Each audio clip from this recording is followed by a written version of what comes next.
Same Eco, kaseksihan at korbada ni Janine, hindi pang perya or pang karnabal.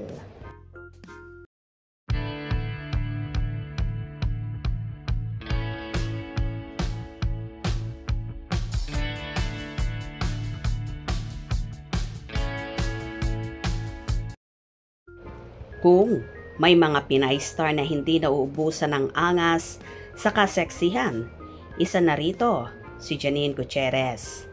Hindi siya nakakasawang tingnan. Hindi na nga mabilang ang mga bikini shoot ni Janine sa social media. Kahit sa mga underwear shoot nito para sa ad ng Bench, makikitang parang palaging bago ang appeal ng actress.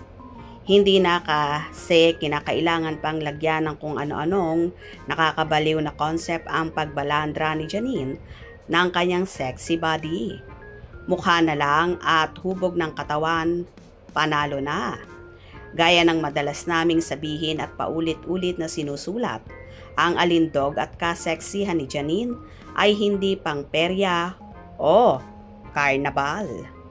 Dumagdag pa ang forma ng katawan nito sa saktong-sakto sa standard ng isang bikini model o pang-international. Kaya nga napakaswerte ni Jericho Rosales na nasungkit niya si Janine dahil nasa jeans nito ang pagiging isang totoong diyosa.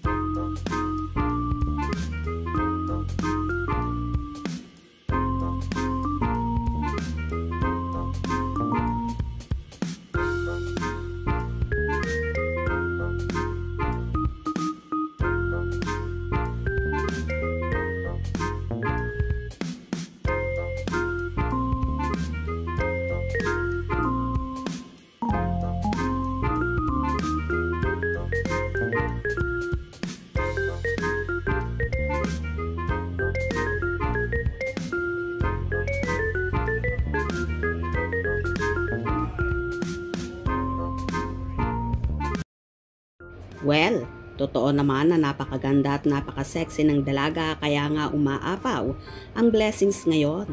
Daming endorsement at ganon din ang nobyong si Jericho Rosales.